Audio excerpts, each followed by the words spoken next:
Et ouais, parce que Saylor qui rachète pour 2,1 milliards de dollars de Bitcoin, où est-ce qu'il va s'arrêter? Et surtout, est-ce que c'est pas extrêmement inquiétant et de plus en plus inquiétant, tout en sachant que il essaye quand même de convaincre autour de lui. Il y a eu Microsoft là qui a rejeté l'idée de mettre du Bitcoin dans leur trésorerie. L'objectif, c'était de mettre 1% de la trésorerie de Microsoft en Bitcoin, voilà, pour profiter de la hausse, pour diversifier, etc. Ils ont quand même 78,4 milliards de liquidités, ce qui est plutôt pas mal. Il y a uniquement 0,55% des gens qui ont voté, donc des actionnaires, pardon, qui ont voté pour l'ajout du Bitcoin dans la trésorerie. Alors, j'ai deux positions sur ce débat, dans le sens où ceux qui ont voté ne comprennent clairement pas ce qu'est Bitcoin, parce que à partir du moment où tu comprends ce que Bitcoin, bah, tu t'es un peu forcé, enfin, ça devient une évidence en fait qu'il faut que tu en aies dans ta trésorerie, au moins un petit peu, même 1%, c'est le minimum, je pense. Maintenant, je suis pas pour que Microsoft ait du Bitcoin, je suis pas pour que les États-Unis aient du Bitcoin, même que le Salvador ait du Bitcoin. Je suis pas pour ça, mais c'est la théorie des jeux où, enfin, qui dit que le fait qu'il y ait des personnes qui s'intéressent à Bitcoin et qui en achètent, des gros acteurs comme les États-Unis, Microsoft, le Salvador, peu importe, bah, ça pousse en fait à ce que tout le monde à terme s'y intéresse. Et le fait que Bitcoin fonctionne, enfin soit une monnaie qui soit déflationniste, et surtout que la distribution, enfin que les détenteurs de BTC soient forcés de les dépenser sur le long terme, fait que les BTC vont être redistribués, contrairement à des systèmes autres avec des taux d'intérêt comme les obligations, comme le staking, etc. Et donc, à long terme, quoi qu'il arrive, même s'il y a une centralisation des BTC, ça ça représente pas un danger pour Bitcoin sur le long terme. Mais ça peut représenter un danger sur le Bitcoin à court terme. Donc, si MicroStrategy vendait tout, si les États-Unis achètent 1 million de Bitcoin et puis ils vendent tout pour rembourser sa dette, etc., ça représente un danger sur le court terme. Parce que Microsoft, c'est pas la seule entreprise dont les actionnaires proposent que la, que l'entreprise donc achète du Bitcoin. Il y a aussi les actionnaires d'Amazon qui réclament une réserve en Bitcoin. Mais l'info aussi importante sur Bitcoin, c'est que, regardez ça, c'est que des pingouins sur Ethereum, on flippe Bitcoin. Eh oui, un pudgy qui vaut plus qu'un Bitcoin. C'est pas fou ça? Il y a la folie des Et NFT qui revient. ça revient un peu, ouais. Ça Ouais, et revient un peu les NFT. Pudgy Penguins, ils ont leur crypto, un Pengu qui sort. C'est peut-être une des raisons qui a fait que ça a poussé vers le nord. Après, c'est en bear market, c'est une des collections qui s'est quand même bien démarquée, avec pas mal de choses qui se sont développées sur des grosses entreprises et au niveau de l'IP également. Ils ont vendu, je crois que c'est Walmart qui a mis en vente toute une série de peluches Pudgy Penguin qui ont plutôt bien marché. Donc, ouais, Pudgy Penguin, bonne collection pour ce cycle.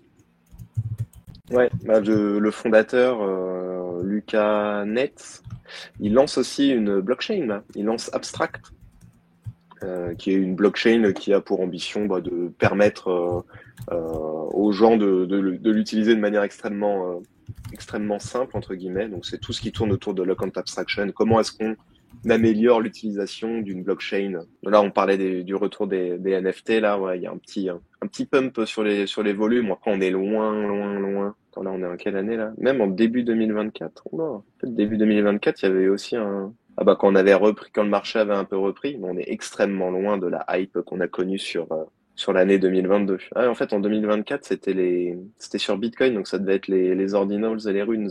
Les runes ou les ordinals liés à la Chine. Je sens que les Chinois vont arriver sur le marché et vont tout faire pump. Là, je le sens, CZ, il l'a dit, hein, les Chinois accumulent déjà du Bitcoin depuis bien longtemps, hein, le gouvernement. Bah, ça m'étonnerait pas, hein, mais il n'y a aucune preuve pour l'instant. Quoi qu'il arrive, le fait que les États-Unis soient autant en avance, qu'ils en parlent autant, je pense que les Chinois le voient aussi. On voit déjà la Russie qui a pas mal réagi en changeant la législation autour du minage de Bitcoin. Même Poutine qui s'est exprimé dernièrement, qui a dit que personne ne pouvait arrêter Bitcoin. Donc ça montre bien que le monde, enfin le monde des BRICS, donc qui s'oppose un peu aux États-Unis et à l'Occident, s'intéressent à Bitcoin, et le fait qu'ils en parlent, ça peut peut-être vouloir dire qu'ils sont déjà positionnés. En fait, la difficulté pour les pays des BRICS, c'est que, en fait, avant, ils transactaient avec le dollar, mais maintenant, ils ont envie de s'émanciper du dollar parce que les États-Unis ne sont plus le centre du monde et l'Occident ne représente plus une majorité du PIB produit autour du monde. Maintenant, la majorité du PIB produit se répartit entre la Russie, la Chine, l'Inde et un petit peu tous les autres membres des BRICS. Je crois que c'est une dizaine de pays maintenant, peut-être un peu plus. Donc, en fait, la difficulté, c'est que ils veulent transacter les uns avec les autres, mais ils n'ont pas de monnaie commune comme ils avaient avec le dollar. Donc, il y a plusieurs solutions imaginées. Utiliser l'or, créer des monnaies adossées à l'or, ou créer des monnaies adossées à un paquet de monnaies des BRICS, ou utiliser des monnaies comme le yuan, comme le roupie indien ou le rouble russe. Mais en fait, tout ça, ça crée des tensions parce que la Chine veut utiliser que le yuan, on préfère utiliser le yuan. Enfin, chaque pays préfère utiliser sa monnaie parce que forcément, s'ils utilisent leur monnaie, ça booste leur économie. En fait, ça donne de la valeur à leur monnaie. Ils peuvent en imprimer plus. Enfin, ça donne beaucoup d'avantages. Je vois Full Grimou qui dit et les monnaies ISO 20022 dont XRP, vous en pensez quoi? Pour moi, c'est un peu du bullshit, tout ça. En fait, XRP, c'est pas XRP qui fait partie de ISO de 222, je sais pas comment on dit, mais c'est peut-être le réseau qui peut être utilisé. Ça veut pas dire qu'ils vont le faire, mais qui pourrait être utilisé. Et donc, ça veut pas dire à aucun moment que des banques ou que des grosses institutions financières vont détenir du XRP. Ça veut juste dire qu'ils vont utiliser le réseau et qu'ils vont payer des frais, pas forcément XRP, à l'entreprise Ripple, et qui va permettre de faire des transactions via XRP-L, XRP Ledger, je crois, ça s'appelle comme ça, le réseau. Et donc, ça n'a rien à voir en fait avec la crypto XRP. Après, les autres, je pense que ça marche plus ou moins de la même manière. Ouais, moi je vous ai mis un article. Je vous ai mis un article, mais oui, en fait, les crypto-monnaies pourraient se conformer à cette norme. C'est juste qu'elles n'en ont pas l'intérêt.